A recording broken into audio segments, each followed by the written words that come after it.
शुभ प्रभात। अपने अर्धनारीश्वर को हम स्वयं देखें और संतुलित करें। स्वयं का अर्धनारीश्वर जो हमारे शरीर के ढांचे में भी है, हमारे शरीर के केमिकल्स में भी है और हमारे मन के स्तर पर भी है, हमारी बुद्धि के स्तर पर भी है, हमारी चेतना के स्तर पर भी है। अर्धनारीश्वर के जो अनेक स्वरूप हैं उनमें से उनको हम देखें और संतुलित करें। तो पहले मन के अर्धनारीश्वर को देखें। मन के अर्धनारीश्वर में क्या है? विचार आते हैं, एक सकारात्मक और एक नकारात्मक।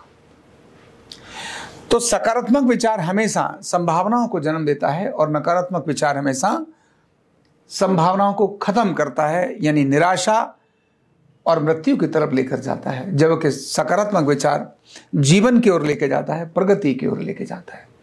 जब जिस व्यक्ति ने नकारात्मक विचारों को अपने ऊपर हावी किया वो अल्टीमेटली डिप्रेशन का कारण बना और वो अपकीर्ति का कारण बना और मृत्यु का कारण भी बना।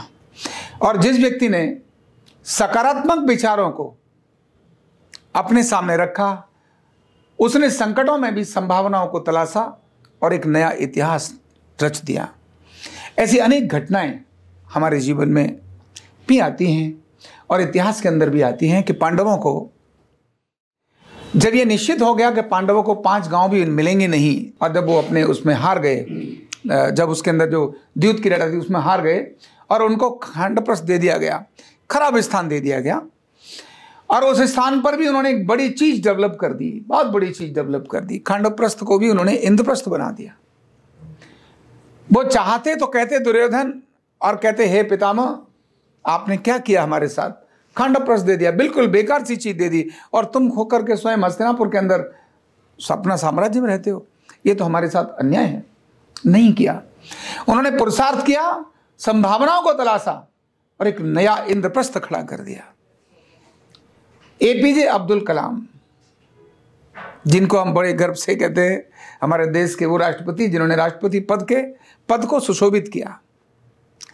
अगर उनके जीवन की घटनाओं को आप पढ़ेंगे तो एक ऐसा समय आया था जब वो हार चुके थे और हार कर हरिद्वार चले गए थे और हरिद्वार के एक आश्रम में पहुंचकर उन्होंने निश्चित कर लिया था कि अब तो ये मेरे समाप्ति के दिन है, मैं पहाड़ों पर चला जाऊंगा, मतलब अपने को खत्म कर लूंगा। ऐसी एक निराशा का समय उनके मन में आया जब उनको लगा कि मेरा सब खत्म हो गया। और तब वहां किसी से मुलाकात हुई, उन्होंने कहा कि नहीं, ये निराशा नहीं, आशा पर जाओ, तुमने तो देश के लिए बड़ा काम करना है। किसी संत ने कहा, मैं उनके आश्रम में गया और उन्होंने मुझे बोला कि वो यहीं आए थे।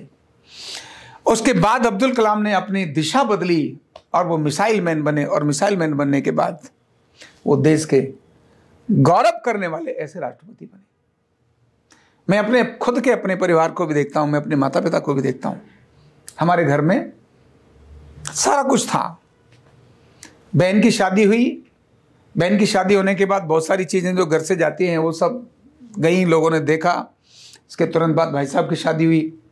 भाई साहब की शादी होने पर जो दहेज आया वो दहेज सारा एकदम सुरक्षित घर में ऐसे रखा हुआ था, आता ही है घर में दहेज। और उसी रात को, एक रात को हम ऊपर सो रहे थे और चोर आए और पीछे से दीवार को काटकर उसमें से जो सामान था सब सामान, इतना सामान ले गए कि जो अंडरवियर बनियान हम पहने हुए थे उनके अलावा हमारे घर के अंदर न एक चम्मच थी, न कोई एक कपड़ा था, न रजाई थी, न चूल्हे का ऊपर तवा था, न उसके खाने के बर्तन थे, न अन्न की एक छोटी सी एक दाना भी नहीं था। सारा खत्म कर दिया, सारा खत्म कर दिया। लेकिन मैंने पिताजी और माताजी को देखा। हम छोटे थे, मैं छोटा था, मेरी भाई और बहन तो बड़े थे क्योंकि भाई और बहन की तो बड़ी की शादी हो गई थी, बड़े भाई की शादी हुई थी। तो जब ये ऐसा संकट आया तो हमने अपने माता और पिता को उदास होते हुए नहीं देखा। पिताजी कहते थे हरी इच्छा है, ये सब हो गया तो कोई बात नहीं, राम है फिर देगा। और ऐसी एक सकारात्मक सोच के साथ उन्होंने हमारे पर नकारात्मक इंपैक्ट नहीं डाला, वो रोए नहीं और आगे बढ़कर नया जीवन जीने की तरफ सोच लिया। अभी कुछ ही समय हुआ था, घर थोड़ा थोड़ा फिर से अपनी चीजों में आने लगा था।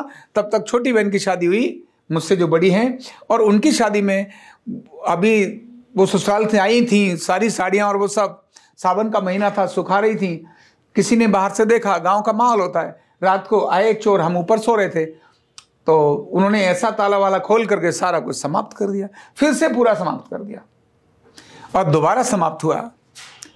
लेकिन बहन की शादी थी, बहन का जो सामान था वो सारा, जो दहेज का उनको हमने दिया था और बाकी भी उसको मिला था, वो सब खत्म हो गया। बहुत संकट का विषय था, उस समय भी बहुत बड़ा संकट देखने को मिला। लेकिन फिर भी हमारे घर ने, यानी मेरे माताजी पिताजी ने, भाई ने और बाकी पूरे परिवार ने उसको देख करके बिलपना, रोना, ये सब नहीं किया। पिताजी फिर कहते थे इस बात को, बोले कोई बात नहीं, हानि लाभ जीवन मरण, यश और अपयश विधि हाथ।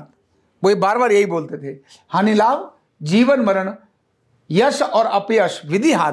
विधि मतलब भगवान के हाथ में है, इस पर मत जाइए, ये आपका हुआ है, कोई बात नहीं, फिर से आ जाएगा।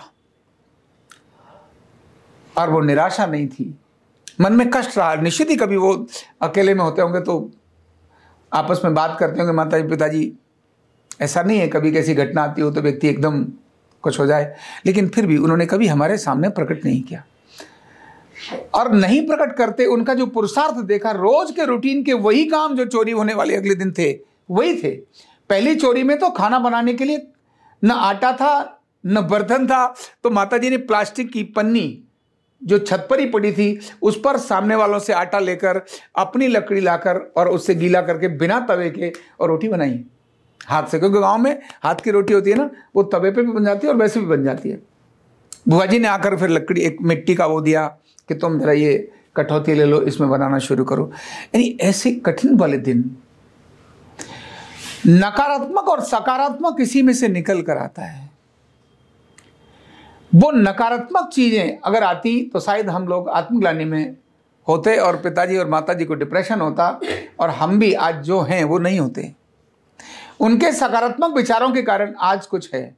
और जब हमारे ऊपर संकट आता है तो हम केवल उन्हीं बातों को ध्यान में रखकर अपने पुरुषार्थ में लगे रहते हैं और पुरुषार्थ में लगने के कारण सकारात्मक चीजों में और संभावनाओं में देखते हैं, अनेक संकट मन में आते हैं।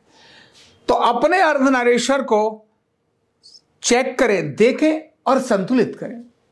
क्या आपके मन में निराशा, आपके मन में उदासी, या आपके मन के अंदर ऐसे नकारात्मक विचारों की अधिकता है, या उत्साह की, सकारात्मक की, संभावनाओं की अधिकता है? ये दोनों अपने ऑब्जर्व करिए। जब आप दोनों ऑब्जर्व करेंगे तो हानि और लाभ, संकट, ये सब तो जिंदगी में आते रहते हैं। अगर सकारात्मक विचार हैं तो फिर से हार कर जीत आप निश्चित कर देंगे, और अगर नकारात्मक विचार हैं तो आप जीत कर भी हार जाएंगे। हम रोज के अपने रूटीन के काम के अंदर इस बात को देखें। जब भी हम इस बात को देखेंगे तो हम रोज के रूटीन के कामों को हर रोज एक से एक आगे बढ़ने की कोशिश में रहेंगे। हम इधर उधर की बातों में जो नकारात्मक बातें हैं, यानी भंडार हमें नकारात्मक बातों का नहीं, सकारात्मक बातों का करना है। भंडार हमें उदासी का नहीं, हमें उत्साह का करना है। भंडार हमें ब्लेम का नहीं, दूसरे को ब्लेम करना, दोषारोपण करना, उसका नहीं, दूसरों की अच्छाइयां और तारीफों का करना है। भंडार हमें अपनी गलतियों का नहीं, अपनी सुधारों का करना है। मेरे अंदर इतनी गलतियां थी, अब मैंने सुधार लिया। ये सारे पार्ट मन के पार्ट हैं। तो आप अपने अर्धनारीश्वर को देखें, आपके अर्धनारीश्वर में सबसे अधिक क्या है? क्या मन आपका संतुलित है? क्या आपके विचारों में संतुलन है या असंतुलन है? अगर आप ये देखेंगे और उसको करना शुरू करेंगे तो निस्संदेह आप प्रगति पर होंगे। आपको अनेक चैलेंज, अनेक कठिनाई आने के बाद भी लोग आपको सम्मान की दृष्टि से देखेंगे। कभी घटना और लोगों के विचारों के कारण हेय जरूर देखा जाए, ये बहुत गंदा है, बहुत निकम्मा है, पर डोंट वरी, जो कह रहा है वो कहने दो। आप अपना काम करिए। आप अगर अपने काम के अंदर ईमानदार हैं तो दुनिया तो बदलती रहती है, बदलती रहती है। कौन है जिसको शुरुआत में गाली नहीं दी और बाद में उसके तरफ नहीं चले? ईसा मसीह के साथ भी तो ये हुआ। ईसा मसीह को अपने लोगों ने मारा, गैर ने कहां मारा, और आज सारी दुनिया ईसा मसीह के सामने लगी पड़ी है। तो ऐसे कौन हैं जिनके सामने संकट नहीं आया? राम को तो घर से निकाल दिया, राम को तो घर से निकाल दिया, कृष्ण को पैदा होते ही उसके तो जीवन का पहला दिन ही संकट में था।